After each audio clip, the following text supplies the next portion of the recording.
اللهم لك الحمد وإليك المشتكى وأنت المستعان وبك المستغاث وعليك التكلان ولا حول ولا قوة إلا بك.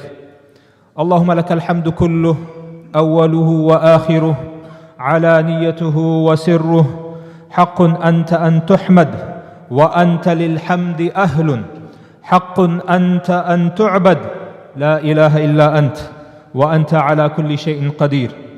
وأشهد أن لا إله إلا الله وحده لا شريك له له الملك وله الحمد وهو على كل شيء قدير.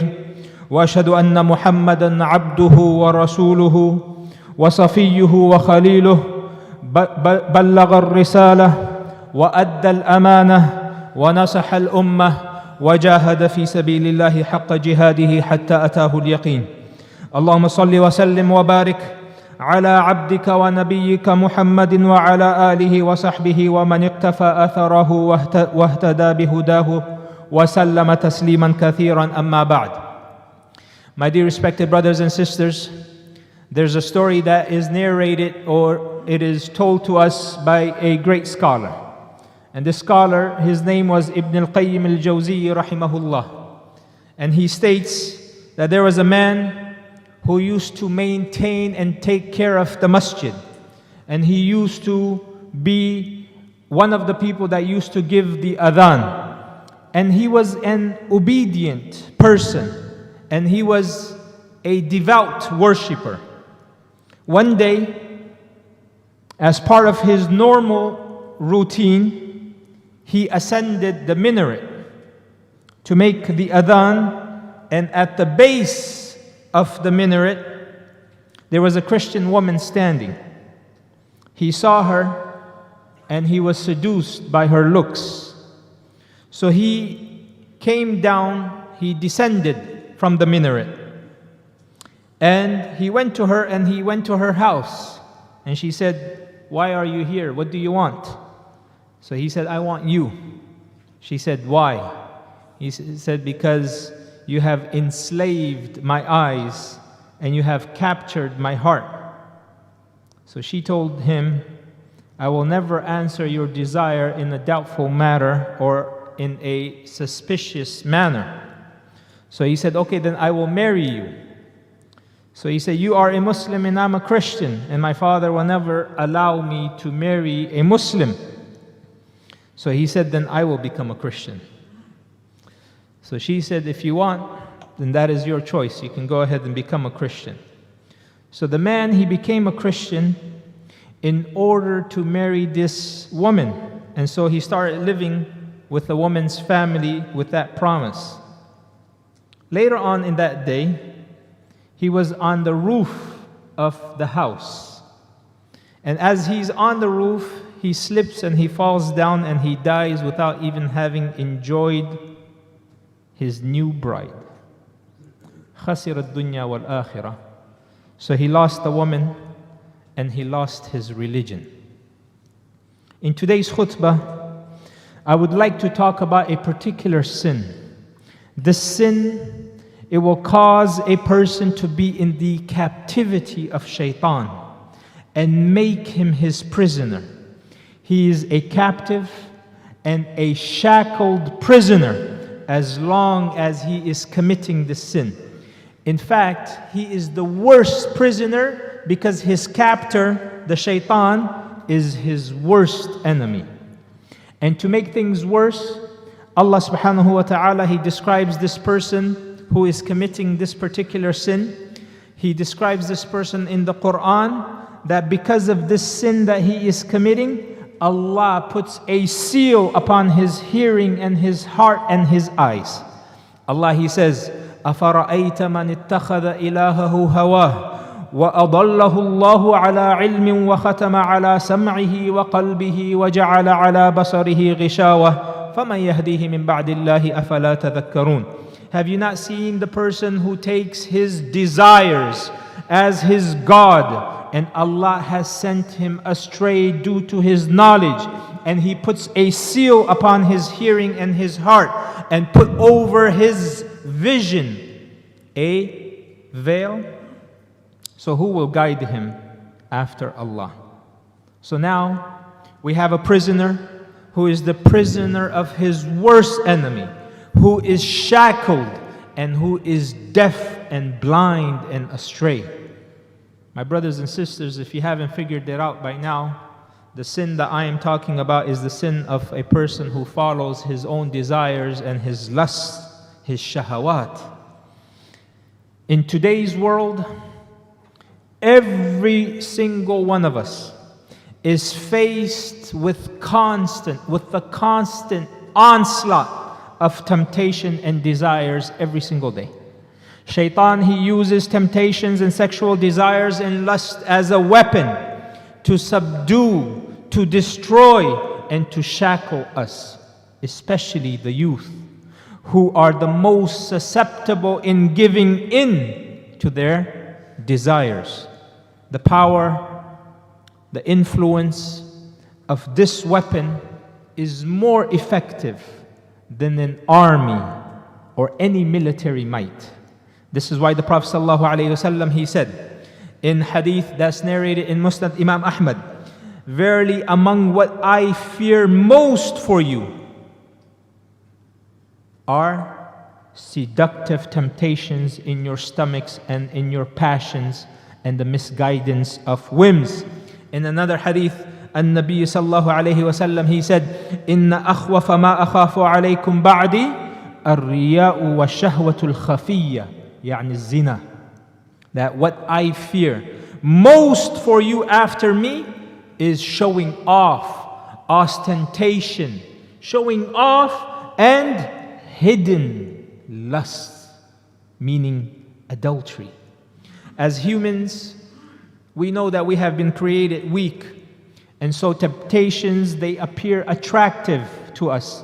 They incline us towards them, and ultimately, some of us, we may fall into those temptations. And this is why the Prophet ﷺ said that every single person will fall into this particular sin to one degree or another. The Prophet ﷺ, he says, and this hadith is in Bukhari and Muslim, that verily Allah has decreed for the son of Adam his portion of adultery, which he is going to commit, no doubt. The adultery of the two eyes is a lustful look. The adultery of the tongue is obscene language. And the soul yearns and it craves what the passion will indulge or deny. When an individual follows their desires, it can be one of the greatest causes of their loss and even the society, even the collapse of a society. The scholars, they said that Allah has created the angels with intellect but no desires. And Allah has created the animals with desires but no intellect.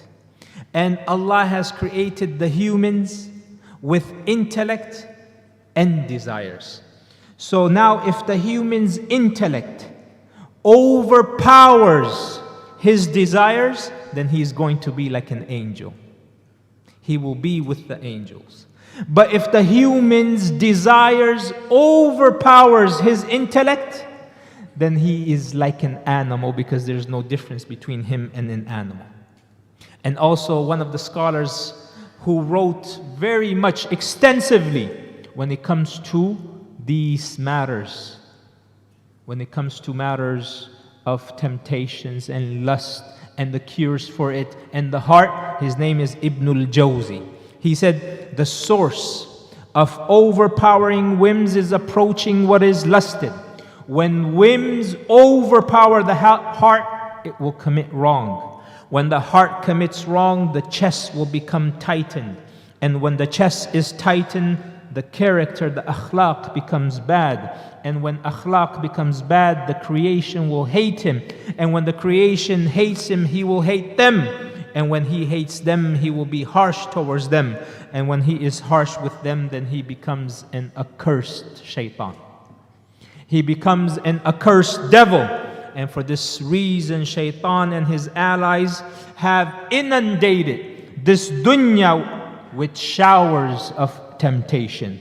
and drowned everyone in the seas of sexual desires and lusts, so people can commit all types of vile action and fulfill their desires. There's not a single moment that when you go outside, when you go to the supermarket, except that you see a picture which will go ahead and bring about those vile, lustful desires in an individual. And so, how do we deal? How do we restrain? How do we tame? And how do we overcome giving into our desires? This is the very battlefield that we are waging in this dunya against our soul and against the Shaytan. Like any battlefield, everyone needs motivation.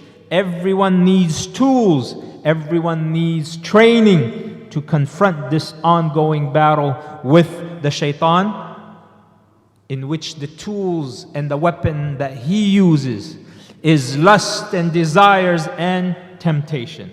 But Allah has also given us certain tools and weapons that we can use to fight this Shaytan. And so the first one, and it is not surprising that the first one is lowering the gaze and controlling our thoughts. If there was a gateway to our hearts and raging up desires within ourselves, then that gateway is through our eyes and our mind.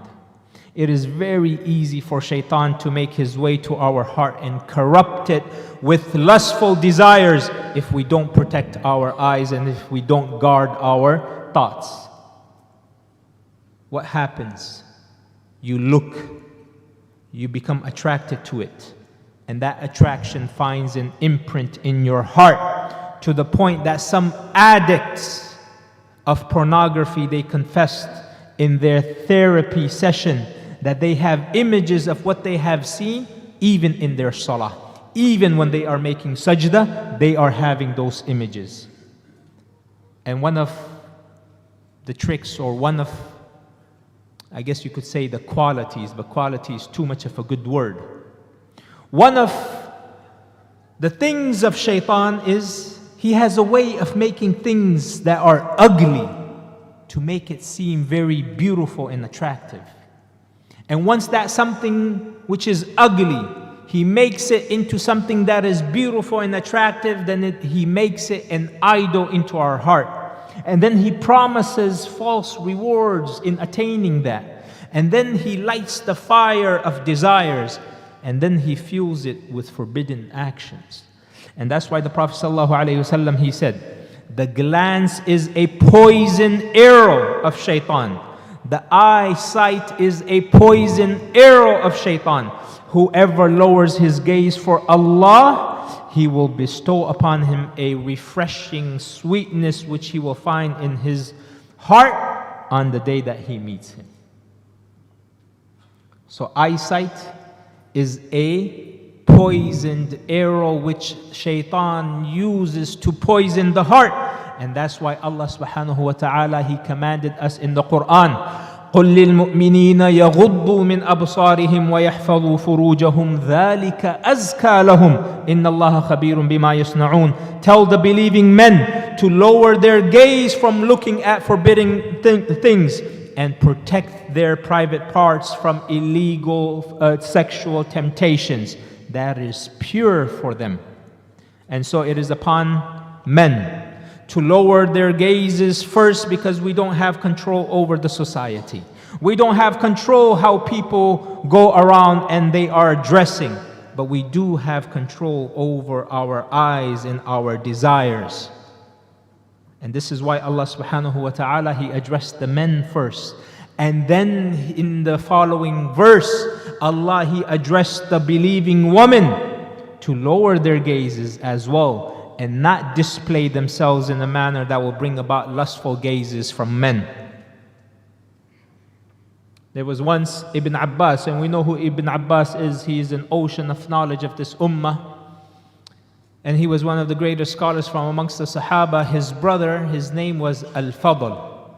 Al-Fadl, that was his brother's name.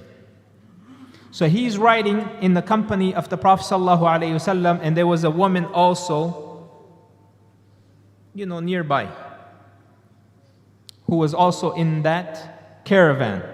So Al-Fadl, young man, energy, desires, he begins to stare at her. And she in return is looking at him. He is checking her out, and she is also doing the same because both of them are young. And look at what the Prophet ﷺ he did. He made Al-Fadl turn his face in the other direction.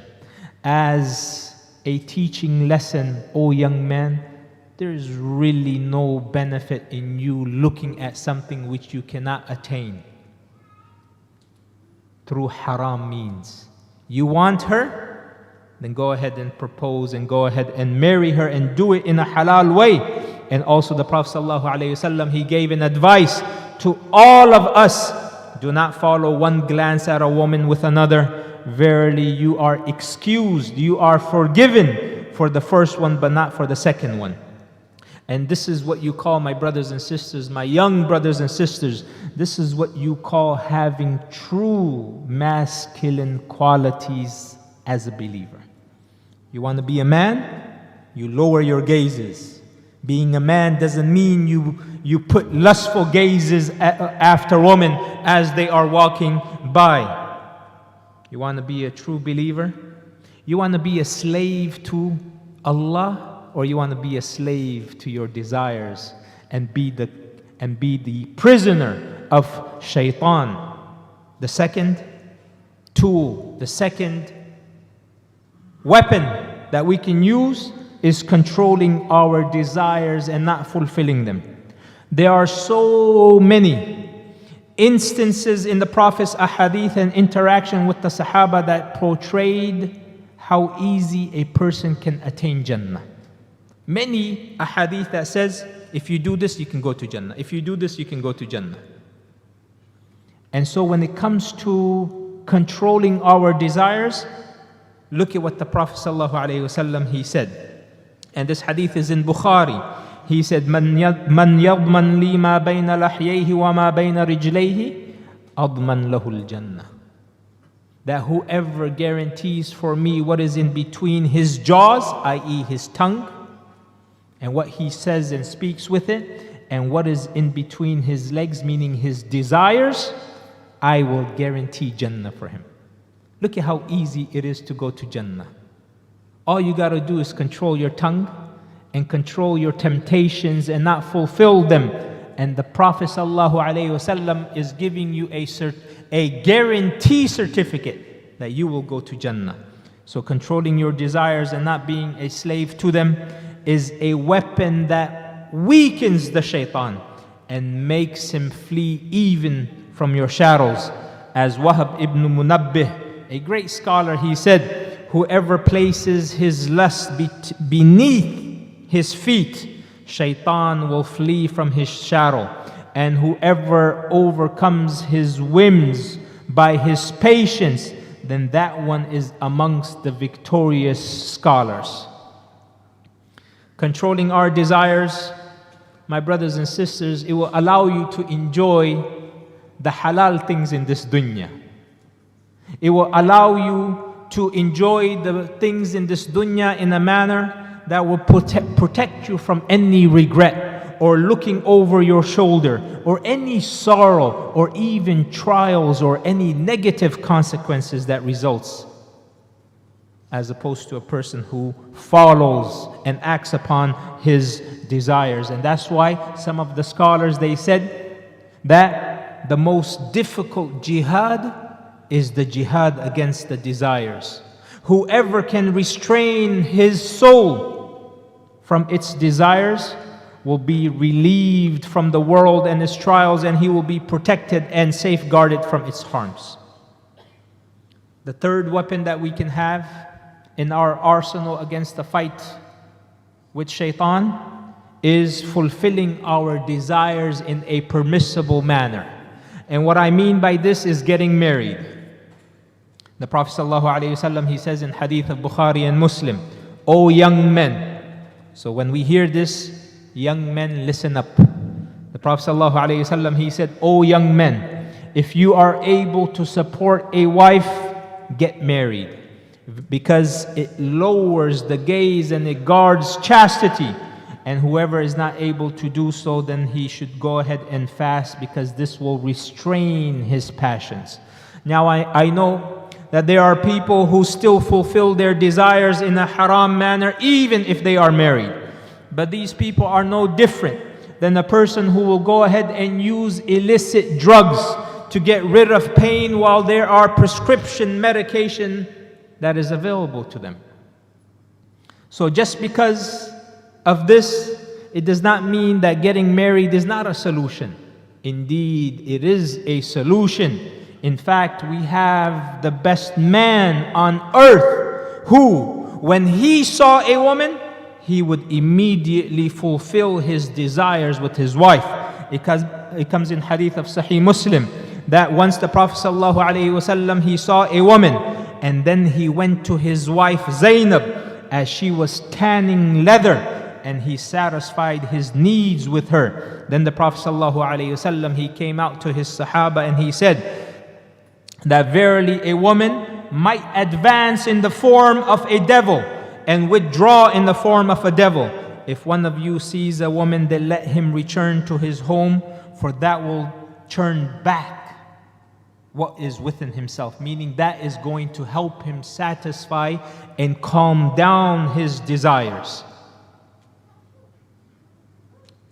And the last but not least weapon that we can use, and we often don't think about this, and this is a weapon that every single person very easily can use in his fight against the Shaytan and against illicit desires and temptations, and that is the remembrance of Allah subhanahu wa ta'ala. Allah, He says, إِنَّ الَّذِينَ اتَّقَوْا إِذَا مَسَّهُمْ طَائِفٌ مِّنَ الشَّيْطَانِ تَذَكَّرُوا فَإِذَا هُمْ مُبْصِرُونَ. Indeed, those who fear Allah, when an impulse touches them from Shaytan, they remember Him at once and they have insight. And also Allah, He says, وَإِمَّا يَنزَغَنَّكَ مِنَ الشَّيْطَانِ نَزْغٌ فَاسْتَعِذْ بِاللَّهِ إِنَّهُ هُوَ السَّمِيعُ الْعَلِيمُ. And when Shaytan comes to you with an evil suggestion, what did Allah say? Seek refuge with Allah. How do you seek refuge with Allah? Say, أعوذ بالله. You know, أعوذ بالله is one of the strongest weapons you can throw. You can go ahead and ward off the Shaytan if you were to say it sincerely and from your heart. And you say, أعوذ بالله. أعوذ بالله من الشيطان الرجيم. You say this and Shaytan will flee even from your shadow. And Allah, He also says, وَالَّذِينَ إِذَا فَعَلُوا فَاحِشَةً أَوْ ظَلَمُوا أَنفُسَهُمْ ذَكَرُوا اللَّهَ فَاسْتَغْفَرُوا لِذُنُوبِهِمْ. That those who, when they commit an immorality or they wrong themselves, they immediately remember Allah subhanahu wa ta'ala and they seek His forgiveness. And look at the best of man, our Prophet sallallahu alaihi wasallam. Even though he was the best worshipper of Allah, even though no one can suspect him of doing anything that is haram, yet he used to ask Allah subhanahu wa ta'ala to make his heart firm upon his obedience, so that way his heart is not deviated from the Shaytan, from the religion by Shaytan. And we have the hadith of the Prophet sallallahu alaihi wasallam that's narrated by Anas ibn Malik. He said that the Prophet sallallahu alaihi wasallam often, meaning repeatedly, he would continue to make this dua, Ya muqallib al-qulub, thabbit qalbi ala dinik. O the turner of the hearts, keep my heart firm upon your religion. We don't know. Shaytan, maybe he puts a doubt. Maybe he puts a desire in our heart, and because of that desire, a person will go astray and even change his religion. We ask Allah subhanahu wa ta'ala to make our hearts firm upon His obedience and upon this religion. أقول ما تسمعون وأستغفر الله لي ولكم ولسائر المسلمين فاستغفروه إنه هو الغفور الرحيم.